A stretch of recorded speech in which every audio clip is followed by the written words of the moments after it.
Right, Irvine invests £4,000 for 3 years at 3% per annum compound interest. Calculate the value of his investment, correct to the nearest penny at the end of the 3 years. So, what we need to remember with interest, okay, is that he will actually earn money by putting this into a bank account or something. The bank will pay him 3% per annum, so that means just per year. So you actually gain 3%. So let's work out 3% of 4,000. Now remember, 3% is a decimal, is 0.03. So change it to a decimal, times by 4,000. Get your calculator. You get £120, right? That's what the calculator says.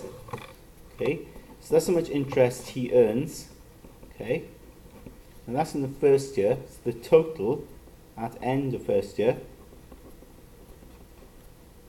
will be 4,000 plus the 120 interest. So you'll be having that in his bank account at the end of the first year. And in the second year, again he gets 3% because it's per annum per year. But this time now he's got more in his account, isn't he? 4,120. Okay. So you work that out.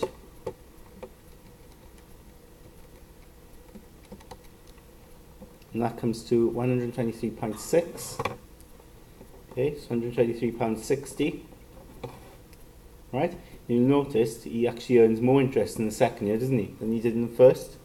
Because of course that's what compound does. You actually, in the second year, you'll not only be earning interest on the 4,000, but you'll also be earning interest on the interest that you earned in the first year. So you're earning interest on this as well, okay? Because that's in your account. That's why we work out 3% of this, okay?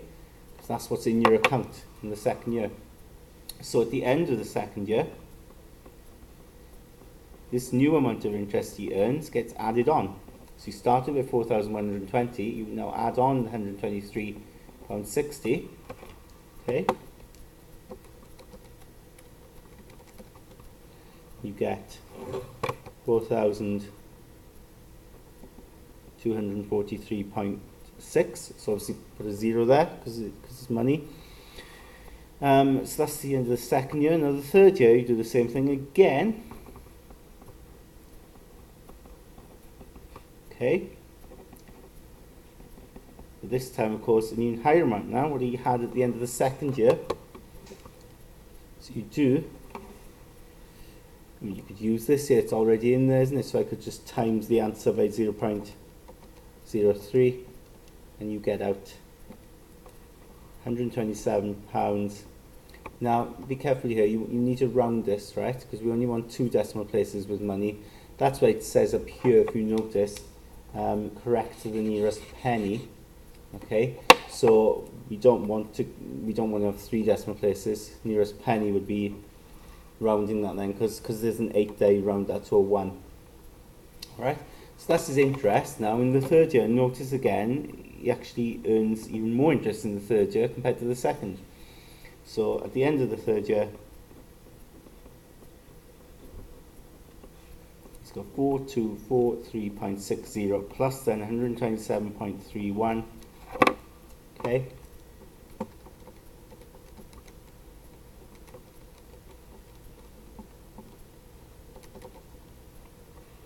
It's 4,370.91. Okay, we've answered the question because it says what's the value of his investment at the end of the 3 years. Well, we've done that. That's what it's valued at the end of the 3 years.